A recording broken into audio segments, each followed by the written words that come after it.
আলাইহি ওয়াসাল্লাম কাবা শরীফে সিজদা দিয়ে আছেন, আর তার পিঠের উপরে উটের পচা ভুঁড়ি চাপিয়ে দেওয়া হয়েছে। আমি সেই দৃশ্য দেখতে পাচ্ছি যে হযরতে বেলাল রাদিয়াল্লাহু তাআলা আনহুকে দড়িতে বেঁধে উত্তপ্ত বালিকা রাসূতে টেনে নিয়ে বেড়াচ্ছে বালির উপর দিয়ে। হযরতে জুবাইর ইবনুল আওয়াম রাদিয়াল্লাহু তাআলা আনহুকে উত্তপ্ত রৌদ্রে বস্তায় ভরে মুখ বেঁধে হামজালা নামক গাছের ধোঁয়া দিয়ে তাকে কষ্ট দিচ্ছে, তিনি ছটফট করছেন। কিন্তু কেউ লা ইলাহা ইল্লাল্লাহ লা ইলাহা ইল্লাল্লাহ কেউ জবান থেকে বলতে ছাড়েন। আর আমার কথা বলছো, আমার পিঠটা একবার দেখো। নিজের জামা তুলে পিঠ সবকে দেখালেন। যারা সাহাবী উপস্থিত ছিলেন মসজিদে নববীতে, দেখলেন যে পিঠটা পুরে কয়লার মতন কালো। অন্য সাহাবারা জিজ্ঞাসা করছেন, এ খুবাইব, তুমি ফর্সা মানুষ, দেখতে এত সুন্দর, খালি তোমার পিঠ কেন এত কালো, এবড়ো খেবড়ো পুরা কেন? তিনি এবার তার চোখের পানি আরো বেশি ঝরছে, বলছেন, আমি একজন অমুসলিমের কৃতদাস ছিলাম। আমি নবী করিম সাল্লাল্লাহু আলাইহি ওয়াসাল্লামের কাছে গেলাম। উনি বললেন, কুল লা ইলাহা ইল্লাল্লাহ মুহাম্মাদুর রাসূলুল্লাহ সাল্লাল্লাহু আলাইহি ওয়াসাল্লাম, যাও এই কালমা পড়ো, চলে যাও। নামাজ নাই, রোজা নাই, অন্য কোনো কথা নাই, কিন্তু ওই কালমা এত ভালো লাগলো, কালমা পড়তে পড়তে আমি বাড়ি এলাম। আমার মনির রক্তিম চোখ লাল করে বলল, আরে খুবাইব, তুমি আমার বাড়িতে খেয়ে আমার পরে তুমি আমাদের শত্রু, আমাদের দুশমন মুহাম্মদ সাল্লাল্লাহু আলাইহি ওয়াসাল্লামের কালমা পড়ছো, তাড়াতাড়ি কালমা ছেড়ে দাও। হযরতে খুবাইব রাদিয়াল্লাহু তাআলা আনহু বললেন, আমার মনিবের ধমকানিতে আরো জোরে কালমা লা ইলাহা ইল্লাল্লাহ মুহাম্মাদুর রাসূলুল্লাহ সাল্লাল্লাহু আলাইহি ওয়াসাল্লাম উচ্চারিত হলো।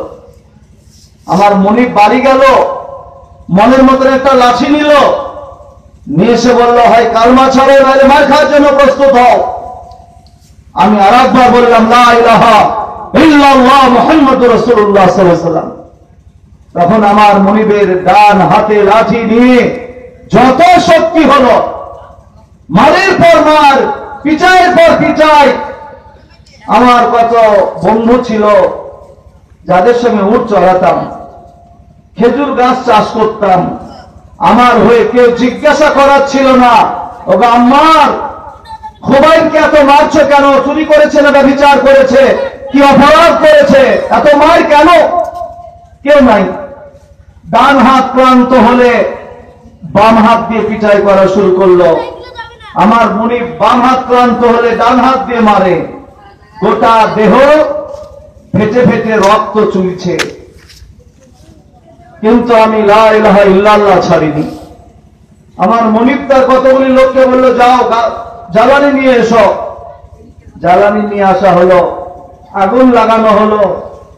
আগুনের শিখা দমে গেলে যে কয়লার অঙ্গার, মানে কয়লার আগুন, সেটাকে ছড়িয়ে দেওয়া হলো।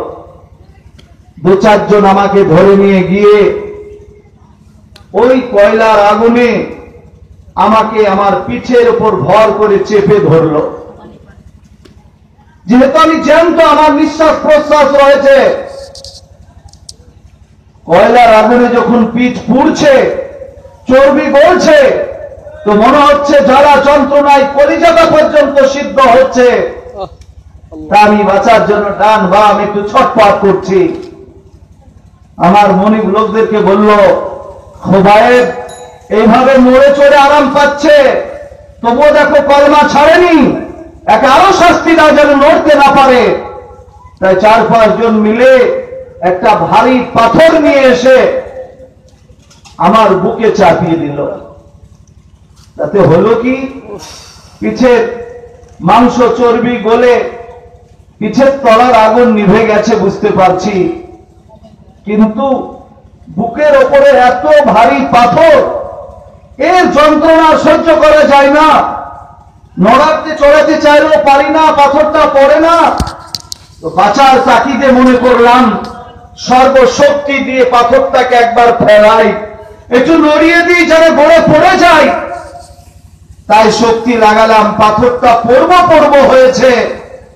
এমতো অবস্থায় ইসলামের সবচাইতে বড় দুশমন, সবচাইতে বড় শত্রু, রাসূল আকরাম সাল্লাল্লাহু আলাইহি ওয়াসাল্লামের সবচাইতে বড় দুশমন আবু জাহল কোথায় ছিল? ছুটতে ছুটতে এসে আমার বুকের উপর রাখা পাথর খান, যেটা টলমল করছিল পড়ার জন্য, সেই পাথরের উপর দুই পা দিয়ে দাঁড়িয়ে গেল যেন পাথরটাও না ফেলাতে পারে। প্যারা হাজিরিন, মা এবং বোনেরা, আমাদের কাছে ইসলাম সহজে আসেনি, আর আমরা মুসলিম হয়ে ইসলামিক কালচারকে সহজে ধ্বংস করছি। এখনো লক্ষ্য করুন ভারতের মাটিতে কি কি কথা আমাদের কানে ভেসে আসছে, সেই নিয়ে কোনোদিন চিন্তা চেতনা নাই। প্যারা হাজির বুজুর্গ দোস্ত রাজিজ, বর্তমানে একজন এমপি আছেন, রাজেশ্বর সিং তার নাম।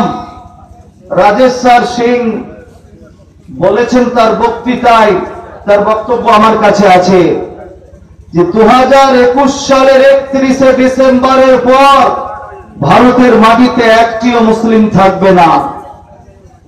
আপনারা একবার ঠিক করে দেখবেন যে 2021 সালের 31শে ডিসেম্বরের পর ভারতের মাটিতে একটিও মুসলিম থাকবে না।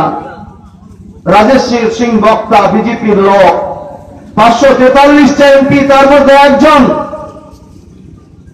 এবার নিজের একবার মূল্যায়ন করবেন যে রাজেশ্বর সিং এর টার্গেট দেওবন্দিরা থাকবে না, না বেরেলিরা থাকবে না, হানাফি থাকবে না, আহলে হাদিস থাকবে না, না সমস্ত মুসলমানের বিরোধিতায় কথাটা বলেছে?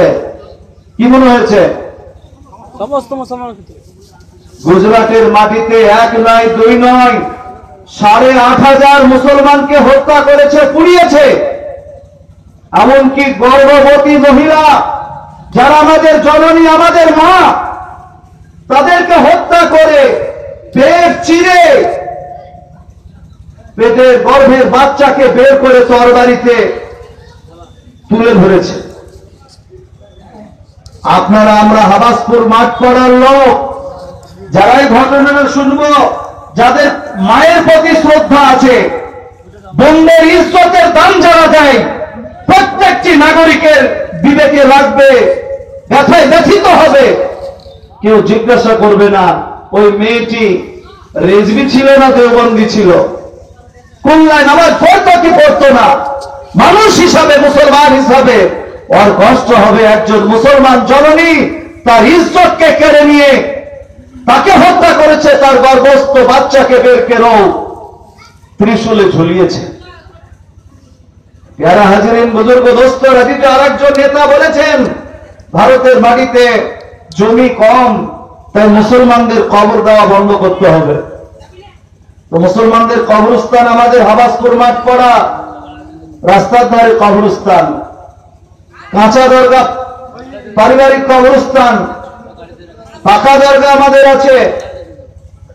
তাদের নজরে এটা নাই যে হানাফিদের কবরস্থান না বেরেলিদের কবরস্থান না আহলে হাদিসদের কবরস্থান, তাদের টার্গেট মুসলমানদের কবরস্থান। কবরস্থান বন্ধ করতে হবে এই জন্য, কবরদা বন্ধ করতে হবে এই জন্য যে জমি নষ্ট হয়ে যাচ্ছে। টার্গেটটা কি? কিছুদিন আগে এলাহাবাদে একটা মসজিদ ভাঙা হয়েছে। সেই মসজিদটা আমি নাজমুল হক দায়িত্ব নিয়ে বলছি, মসজিদের ইমাম তবলিগ জামাতের লোক নয়, হানাফি নয়, নিজেকে সুন্নি বলতো, নিজেকে বেরেলি বলতো, রাজবি বলতো। কিন্তু আমাদের জমিয়ত প্রথম ওই মসজিদের যারা ধ্বংসকারী ভেঙেছে, এই বাজারেও ঝুঁকিপূর্ণ অবস্থাতেও আমাদের ওলামারা সেই অপরাধীদের শাস্তির জন্য কোর্টে কেস করেছে। আল্লাহ তাআলা প্রকৃত অপরাধীদেরকে প্রকৃত শাস্তি দেওয়ার জন্য আমরা কোর্টে যেন জিতি। আল্লাহ তাআলা তৌফিক দান করুন। সকলে বলি আল্লাহুম্মা আমিন। আল্লাহুম্মা আমিন। গুজরাটে যে দাঙ্গা হয়েছে, সে দাঙ্গায় আমরা পশ্চিমবঙ্গ থেকে চাঁদা তুলে ৭৫ লক্ষ টাকা সহযোগিতা ত্রাণে আমরা দিয়েছি। 2 টাকা 2 টাকা 10 টাকা 20 টাকা করে। সে গুজরাটের মাটিতে 315টা মাজার পুড়িয়েছে। 315। প্রত্যেকটা মাজারের ঠিকানা আমাদের কাছে আছে, কোন জায়গা, কোন অবস্থান, জায়গা কি, দাগ নম্বর কি। 315টা মাজার। অথচ আমি নাজমুল হক প্রত্যেকটা পীরকে শ্রদ্ধা করি, পীরকে মানি। তাহলে আমরা হয়তো মাজারে মুরগি দিতে যাইনি, কোনদিন খিচুড়ি দিতে যাইনি। কেন যাইনি? যে হযরত আদম আলাইহিস সালামের কবরে আপনার আমার নবী কোনদিন খিচুড়ি দেননি। নবী সাল্লাল্লাহু আলাইহি ওয়াসাল্লাম আদম আলাইহিস সালামের কবর জানতেন না তাই বলতে হবে আপনাকে। তো যেহেতু আদম আলাইহিস সালামের কবরে, হযরত মুসা আলাইহিস সালামের কবরে আতহারে আপনার আমার বিশ্ব নবী মুহাম্মদুর রাসূলুল্লাহ সাল্লাল্লাহু আলাইহি ওয়াসাল্লাম না কোনদিন উট দিয়েছেন, না কোনদিন অন্য প্রাণী দিয়েছেন। তাই নবীর তরিকা মনে করে আমরা দিইনি। কিন্তু এটা মনে করেছি যে যারা বিজেপি, আরএসএস, যারা মুসলমানদের বিদ্বেষ চায়, দেশদ্রোহী কাজ করতে চায়, তারা মাজার পুড়িয়েছে। এটা মুসলমানদের কবরস্থান পুড়িয়েছে, এটা আমাদেরই কবরস্থান পুড়িয়েছে। তাই এদের বিরুদ্ধে 56টা কেস আপনাদেরই চালালে আমরা চালাচ্ছি। কেসে যেন জিতি, আর এই কেসে মোদিজি পর্যন্ত যুক্ত আছে। আমরা যেন এরকম অপরাধীদেরকে ফাঁসির মঞ্চে দেখতে পাই। বলুন আল্লাহুম্মা আমিন। আল্লাহুম্মা আমিন। কাজী ন্যায়ের হয়ে অন্যায়ের বিরুদ্ধে ইসলাম প্রচার প্রসারে নবী করিম সাল্লাল্লাহু আলাইহি ওয়াসাল্লামের সুন্নতকে বিকশিত করার জন্য কেউ যদি কাজ করে তাকে কষ্ট পেতেই হবে। 1 নম্বর কষ্ট আসবে তার ঘর থেকে। দেখেন নবী করিম সাল্লাল্লাহু আলাইহি ওয়াসাল্লাম ইসলাম প্রচার শুরু করেছিলেন, তো মক্কার কোন লোকের হিম্মত হতো না তার বিরুদ্ধে কথা বলার। কিন্তু বলবে তো বল, নিজের চাচা আবু লাহাব, আপন চাচা আবু লাহাব সর্বপ্রথম রাসূল আকরাম সাল্লাল্লাহু আলাইহি সাল্লামের বিরুদ্ধে কথা বলা শুরু করেছে। এবং এমনকি আবু লাহাবের স্ত্রী উম্মে জামিলা, আপন চাচি, আল্লাহর নবী মুহাম্মদ রাসূলুল্লাহ সাল্লাল্লাহু আলাইহি সাল্লাম যে রাস্তা দিয়ে হাঁটতেন সে রাস্তায় কাঁটা বিছিয়েছিলেন ছিল। জানেন না আপনারা? আর আমরা একটু স্বল্প কষ্ট পেলে ভাবি যে আমাদেরকে কেউ মানে না, খুব দুর্বল, বুকটা এত সহজ নাই। নিজেকে মনে মনে করেছি দুনিয়ার সমস্ত শক্তি, সমস্ত জনগণ যদি বিরোধী দাঁড়িয়ে যায় হাদিস কোরআনের মোকাবিলায়, আর তাকে উদ্ধার করার জন্য, তাকে প্রতিষ্ঠা করার জন্য একজনই যদি ইমানদার থাকে, তো হাজারো বেঈমানের অপেক্ষা তাকে মজবুতির সঙ্গে দাঁড়াবো, মরতে দাম তাকে কাজই করে যাবো বলে ইনশাআল্লাহ। ইনশাআল্লাহ। রাসূল আকরাম সাল্লাল্লাহু আলাইহি ওয়াসাল্লাম দমে যাননি। আমরা নিজেরা হানাফি, ইমাম আবু হানিফা রাহমাতুল্লাহ আলাইহিকে মেনে চলি, তিনি আমাদের ইমাম। মানেন না আপনারা? তিনাকে জেলে যেতে হয়েছে এবং তিনার জানাজা, তার জানাজা বাড়ি থেকে বের হয় নাই। এত বড় ইমাম, পৃথিবীর 240 কোটি মুসলিম, 95% হানাফি মুসলমান পৃথিবীতে। There is no country in the territory of all, পৃথিবীতে এমন কোন দেশ নাই যেখানে মুসলমান বাস করে না। যে নরওয়েতে মাত্র 1% মুসলিম, সেখানেও মামুরো মুসলমান বাস করে এবং সেখানে রোজা করে। গত রমাজান মাসে সর্বোচ্চ রোজার মেয়াদ ছিল 21 ঘন্টা, তবু মুসলমান করেছে। এবং সেখানে যে মাওলানা সাহেব ইমামতি করেন জামে মসজিদে নরওয়ের, তিনি আমাদের দারুল দেওবন্দের পাশ করা কাসেমি মাওলানা আবুল আলহামদুলিল্লাহ। প্যারা হাজির বুজুর্গ দোস্ত রাজিজ, ভালো কাজ করতে গেলে আঘাত আসবে। যারা মদের ঠেকা দেয়,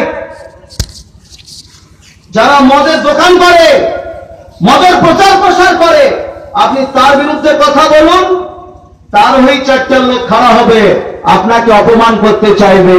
কিন্তু আপনাকে এটাই মনে করতে হবে যারা অপমান যদি গালে এক থাপ্পড় মারে তো আমিও তার গালে এক থাপ্পড় মারবো, তাহলে আপনার দ্বারাতে শরীয়তের কাজটা ভালো প্রতিষ্ঠিত হবে না। আপনাকে আমাকে ধৈর্য বাড়াতে হবে, সহ্য ক্ষমতা বাড়াতে হবে।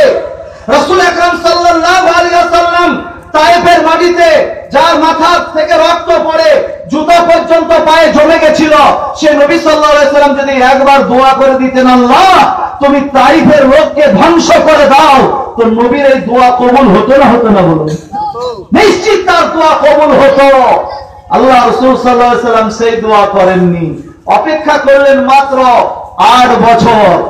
8 বছর ফাতেহ মক্কা হয়েছিল 8ম হিজরিতে। তায়েফের সমস্ত লোক ইসলাম কবুল করে নিয়েছিলেন, বলুন সুবহানাল্লাহ। ধৈর্যের ফল এটা। এখন সৌদিয়াতুল আরাবিয়াতে একজন গায়ের মুসলিম নাগরিক নাই, 100% মুসলিম নাগরিক। আমাদের অনেক লোক আছে মনে মনে করি ভালো কাজ করছি, লোকে গাল দিল, যা কার করবো না। এটা নবীওয়ালা জিন্দেগি হলো না, নবী করিম সাল্লাল্লাহু আলাইহি ওয়াসাল্লামের আদর্শ মানা হলো না। ভালো কাজ করবেন, বাধা আসবে, বিপত্তি আসবে, তবে করতে হবে। তবে কতগুলি ক্ষেত্রে লোকের ঋণ মনে রাখতে হবে, লোকের কৃতজ্ঞতা স্বীকার করতে হয়। যারা বড় তারা শ্রদ্ধা করতে হয়, যদি অমুসলমানও হয়, বয়সও বড় তো শ্রদ্ধার পাত্র। বেঈমানও যদি হয়, বেনামাজি হয়, বেরোজগারও হয়, তো বয়সে ছোট তো তাকে স্নেহ করতে হয়। আল্লাহ রাসূল সাল্লাল্লাহু আলাইহি ওয়াসাল্লাম বলেছেন,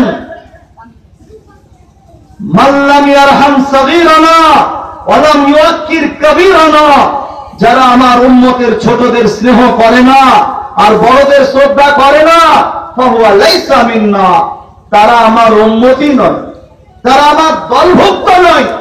কাজী মরতে দম তক সবাই দোয়া করুন, আমরা যেন প্রত্যেকেই নবী করিম সাল্লাল্লাহু আলাইহি ওয়াসাল্লামের উম্মত হয়ে তার সুন্নাত মেনে চলতে পারি। আল্লাহ তাআলা কবুল করুন, সকলে বলি আল্লাহুম্মা আমিন।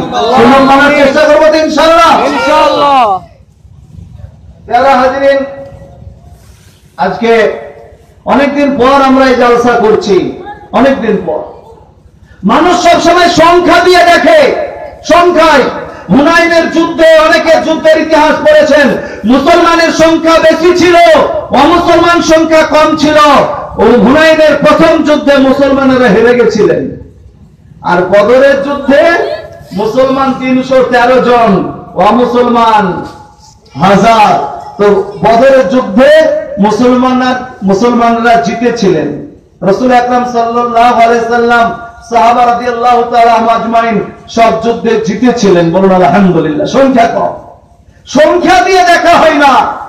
712 সালে ভারতে মোহাম্মদ বিন কাসিম, যার নাম 712 সালে ভারতের মাটিতে পা দিয়েছিলেন। 712 সালে 18 জন সঙ্গীকে নিয়ে, তো বাদশাহ তখনকার রাজা দাহির মোহাম্মদ বিন কাসিমের সেনাবাহিনীর কাছে মাত্র 18 জন পরাস্ত, এবং খালি পরাস্ত না, এদের আদর্শে তারা তার প্রজারা ইসলাম কবুল করেছিলেন। আর এই করতে করতে ভারতের মাটিতে আমরা, ভারত, পাকিস্তান, বাংলাদেশ, যদি ভারতবর্ষ ধরা হয় তো প্রায় 50 কোটি মুসলমান আমরা, আলহামদুলিল্লাহ। 18 জন দিয়ে শুরু। খাজা মাইনুদ্দিন চিশতি রাহমাতুল্লাহ আলাইহির এক আধ্যাত্মিকতার অবদান। রাজা বলছে চলে যাও, বাটি ঘাটি গুটিয়ে নিয়ে চলে যাও। রাজস্থান গেছি, আজমির দেখে এসেছি। তো খাজা মাইনুদ্দিন চিশতি রাহমাতুল্লাহ আলাইহি বলেন, চলেই তো যাবো, একটু পানি তুলি। ঘটিতে পানি তুললেন, তো রাজা দেখছে আর এই সাগরে আর পানি নাই। ওটাকে আমরা যে অর্থে সাগর বুঝি সে অর্থে সাগর নয়। চতুর্দিকে এখন বন্ধ হয়ে গেছে, কিন্তু এখনো জলাশয়, পানি আর নাই। আবার খাজা মাইনুদ্দিন চিশতি রাহমাতুল্লাহ আলাইহি ঘটি ঢাললেন, তো আবার গোটা ভর্তি পানি। তখনকার বাদশাহ ভাবলেন যে এ লোক আমাদের মতো লোক নয়। যত নাজায়েজ পদ্ধতিতে হোক, যত হারাম পদ্ধতিতে হোক, খাজা মাইনুদ্দিন চিশতি রাহমাতুল্লাহ আলাইহির দরবারে হাজার হাজার মুসলমান, কারো পরনে ভালো কাপড় আছে, কারো নাই। তারা হিন্দু মুসলমান সবাই সেই যেখানে কোন আজমিরে পাহাড়ের ওপরে তার মাজার, সেখানে লোক চাদরের পর চাদর দিচ্ছে, আবার সে চাদর তুলছে, বাজারে বিক্রি হচ্ছে, আবার সে চাদর কিনছে, আবার লোক দিয়ে দিচ্ছে, ফুল দিচ্ছে, তাবিজ বেচছে। 5000 লোক ডাইরেক্ট সেখানে করে কর্মে খায়। আমার মতন ছোট মৌলভী সাহেব যে যদি বলে এইরকম মাজারে তোমরা যারা সেজদা দিচ্ছ, এই সেজদা দেওয়া জায়েজ নাই, নবী করিম সাল্লাল্লাহু আলাইহি সাল্লাম নিষেধ করেছেন, খাজা মাইনুদ্দিন চিশতি রাহমাতুল্লাহ আলাইহি তিনিও সেজদা দেওয়া নিষেধ করেছেন, আমি যদি বলি তো 5000 লোক তাদের রুজি বাঁচানোর জন্য যত রকমের অস্ত্র আছে ব্যবহার করার চেষ্টা করবে না করবে না ভেবে দেখেন। অবশ্যই করবে। যেহেতু এটা পেটের সঙ্গে যুক্ত, এটা রুজির সঙ্গে সম্পৃক্ত, হালাল হারামের কি প্রশ্ন কোথাকার কোন মৌলবি বললে এটা দেখার দরকার নাই। কত হাজার হাজার হোটেল চলছে, ডাইরেক্ট সম্পৃক্ত হচ্ছে, মাজারে যা ইনকাম হয়। আমি নিজে যেহেতু এবার আমাদের রাজস্থানের সভা হয়েছিল প্রায় 14 লক্ষ লোক, যিনি আজমির শরীফের এখন মূল অধিকর্তা 5 জন, তারাও আমাদের সভাতে গেছিলেন। যারা বলতেন দেওবন্দীদের হাতে হাত দিলে আমাদের বোধ থাকবে না, বেঈমান হয়ে যাব, ঈমান থাকবে না, তারাও বুঝলেন যে রাজস্থানে বিজেপি সরকার যা কাণ্ড ধরছে তা আমরা আজমিরের মাজারও বাঁচাতে আমাদের সমস্যা হবে, মুসলমানদের দোকান বাঁচাতে সমস্যা হবে। কাজী জমিয়তের লোকেরা মাওলানা মাহমুদ মাদানির নেতৃত্বে এখানে আজমিরে রাজস্থানের মাটিতে রাজ্য সরকার এবং কেন্দ্র সরকারকে যে বার্তা দিতে এসেছে, আমরা যদি এক জায়গায় না হই তাহলে আমাদেরও ক্ষতি হবে, ওদেরও ক্ষতি হবে। তাই সবাই মাজারওয়ালারা আমাদের মিটিং এ হাজির। বিশ্বাস যদি না করেন আমার কাছে ক্যামেরা বন্দি সব, খালি মাজারওয়ালারা নয়, আমাদের সকলের শ্রদ্ধার জায়গা পাকা দরগা। ভাবাসপুর মাঠপাড়া বললে লোক ভালো চেনে না, পাকা দরগা বললে চেনে। এখানে জালসায় একজন পীর সাহেব আসেন উত্তর প্রদেশ থেকে, তৌসিফ রেজা, মনে পড়ছে তৌসিফ রেজা? তার সন্তান তৌকির রেজা, মৌলানা তৌকির রেজা, তার ইন্টারনেট খোলন, তাকে ওয়েবসাইটে পাওয়া যাবে, তার বক্তৃতাও পাবেন। আমাদের রাজস্থানে সেই 14 লক্ষ লোকের সমাবেশে তৌকির রেজা নিজে গেছেন, গিয়ে বলেছেন জালসা ওই বক্তব্যে দাঁড়িয়ে, এবং এটাও বলছি আমাদের বক্তারা যা বক্তব্য রেখেছেন, কেউ 10 মিনিট, কেউ 15 মিনিট, কিন্তু তিনাকেই সবচাইতে বেশি সম্মান দেওয়া হয়েছে, সময় দেওয়া হয়েছে। এই জন্যই যে কোন শত্রু যদি আপনার বাড়ি চলে যায় তা আপনার নেচার হলো তাকে আপনি চেয়ারখানা আগে আগিয়ে দিবেন। তাই তৌকির রেজা তিনি দাঁড়িয়ে প্রথমে বলেছেন, আমি আজকে এই সভায় এসেছি, এই জন্য এসেছি যে দেওবন্দি বেরেলি করা, হানাফি রেজবি করার একটা সময় নয়। ভারতের বিজেপি, আরএসএস, বজরং দল আমাদের মা বোনদের ইজ্জত কেড়ে নিতে চায়, বোরকা উঠিয়ে দিতে চায়, কবরস্থান বন্ধ করতে চাই, মসজিদের আজান বন্ধ করতে চাই। তাই আমাদেরকে এক জায়গায় হতে হবে। যদিও আমি দেওবন্দ মাদ্রাসায় আসা, জমিয়তের মিটিং এ আসার জন্য আমাকে অনেক আমার ভক্তরা পর্যন্ত উল্টে আমাকেই কাফের বলছে, বলুক তারা কাফের, কিন্তু আমি দেওবন্দ মাদ্রাসাতেও গেছি আর আপনাদের সভাতেও এসেছি। আমাদের এক জায়গায় দাঁড়িয়ে এদের প্রতিবাদ করতে হবে, বলুন আলহামদুলিল্লাহ। পীর যখন থেকে যায়, আমি মাঝে মাঝে বলি, মামার কাছে তো আমি ছিলাম কলকাতায় 2 বছর, 78 সালে যখন কৃষ্ণনগরে দাঙ্গা হয়েছিল, তো মারার সময় দেখেনি যে কবলে ইয়ানবী গাহায় আর গাহায় না, কেউ জিজ্ঞাসা করেনি। নামাজ পড়ে কি পড়ে না, দাড়িওয়ালা মুসলমান মার, আর বিনা দাড়ি মুসলমান চিনতে পারেনি। তোর নাম কি? তো বলছে দেবেন। বাড়ি কোথায়? পাগলা চণ্ডী। ওদের মনে মনে তখন সন্দেহ হয়েছে যে দেবেনও লাই, পাগলা চণ্ডীও লাই। তখন তার এরকম স্ক্যান টাইট প্যান্ট ছিল না, তখন কৃষ্ণনগরে বলেছে কাপড় তোল, কাপড় তুলে তারপর মার খেতে হয়েছে। ওখানে আমি নাজমুল হক যদি বলতাম যে আমি কোনদিন মাজারে চাদর দিই, ছেড়ে দাও, তাও খাতির নাই। আর যে বলেছে আমি সারা জীবন মাজারে সেজদা দিই, আমাকে ছেড়ে দাও, বলে তোকে আরো কচু পাতা করবো, ওটা দিয়ে মূল্যায়ন হয় না।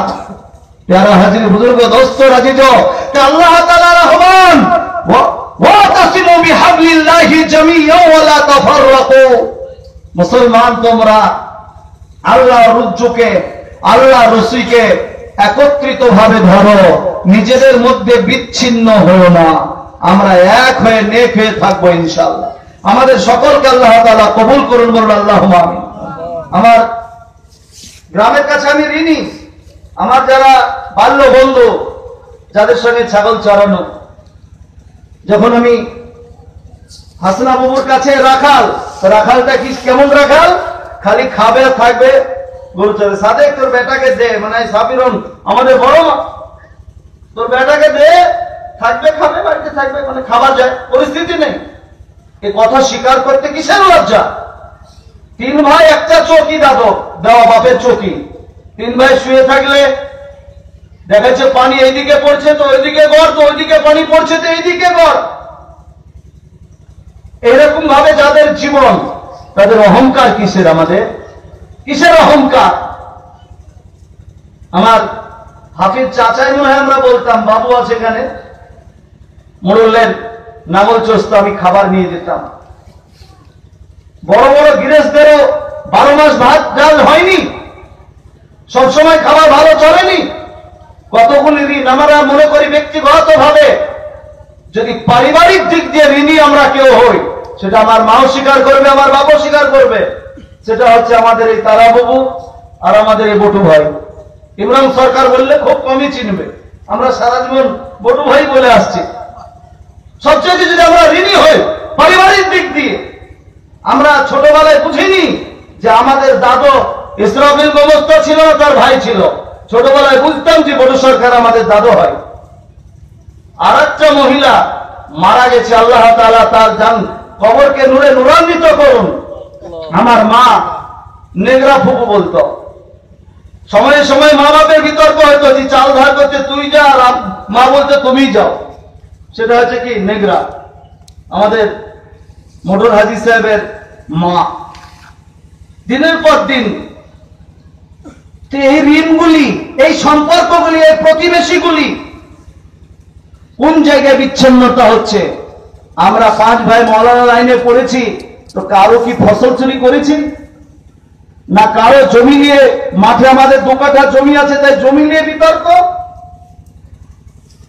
আমরা তো একই মাটিতে একই ফসলে, তখনকার দিনে মশালদারের বাগান, আমাদের বাবু বাবার বাগান, মানে যত আম পড়বে খাও। আজকের মতো কড়াকড়ি থাকলে আমাদের মতন গরিব ছেলেগুলি তো মরে যেত না খেয়ে। কারো বাড়িতে কুল গাছ থাকতো, হাসনা বাবু মাঠে যাবে ঘাস মারতে, কুল ফেলে নিয়ে যা, ধরে খাওয়া। সে বাবু নাই, আল্লাহ তার কবরকে নূরে নূরান্বিত করুন, আল্লাহুম্মা আমিন। আমরা এখন বড় হয়ে, আমার যদি ধরে মাসে 2 লাখ টাকার ইনকাম হয়, আমি যদি মনে করি হালিম আর চয়ন, তোরা বলছিস যে তুই আমার বাড়িতে কত বড় মৌলবি রাখাল খেটেছিস, তো 1 পয়সা দিসনি। 6 মাস খেয়েছি, 6 মাসের দাম 3000 টাকা হবে যা খেয়েছি, তো 3000 টাকা লিয়ালে বলুন, এই দামটা শোধ হবে কোনোদিন? বটু ভাইয়ের ওই ধার দেওয়াটা শোধ হবে? হবে না। সেটা তো থাক, এই নৌকাটা পারাপার করতে গিয়ে আপনার পকেটে 4 আনা দরকার ছিল, মাঝির ভাড়া ছিল না। মাঝিকে বললেন, বাবা 4 আনা পয়সা নেয়, ছেড়ে দাও, বলে যান। এখন বড় হয়েছেন, মাঝিকে যে বললেন, সেই তোমার 4 আনা। 4 আনা কেন, 25 পয়সা কেন, 25 কোটি টাকা দিল, সেই দিনকার ঋণ শোধ হবে না। আমরা এই যেন কৃতজ্ঞতা না ভুলি। আমাদের এই কবরস্থান, আমাদের এই ঈদগাহ, সব একই সঙ্গে চলা, একই মাটি, একই লোক। আমরা তো প্রতিবেশী, একে অপরকে ডাকা, কিন্তু কোথাও যেন ভুল বুঝাবুঝির বেড়া চলে। খালা ফুপুরা সবাই মিলে একবার নিজেকে মূল্যায়ন করে শুয়ে শুয়ে দেখতে হবে যে কবে আপনার সঙ্গে দুর্ব্যবহার করা হয়েছে মানুষ হিসাবে। আজও তো আমরা জালসা করছি এখানে, এটাই প্রথম জালসা। 4টা 74 নম্বর, এটা 3টা জালসা হয়েছে। 3টা জালসাতেই আমাদেরকে থানায় যেতে হয়েছে। থানায় যেতে হয়েছে কেন? যে জালসা করা চলবে না। আমাদের গ্রামে পঞ্চরাস হয়েছে, কোনদিন গ্রামের লোক যে থানায় বলেনি পঞ্চরাস হবে, এসে নাচবে, আমাদের এখানে জুয়ার ফল খেলবে, জুয়া খেলবে, যাত্রাটাকে বন্ধ করুন স্যার। কোনদিন যেতে হয়নি। বাহাদুরপুরে কি গান হয়নি, গান বাজনা হয়নি? বাহাদুরপুরে আমাদের গ্রামের লোক কি কেউ মদ খায় না? মদের দোকানের জন্য, মাতালদের বন্ধ করার জন্য কোনোদিন অভিযান হয়নি, থানায় যাওয়া হয়নি, চোরদের জন্য হয়নি, কিন্তু 3 বার জালসা বন্ধ করার জন্য থানায় যেতে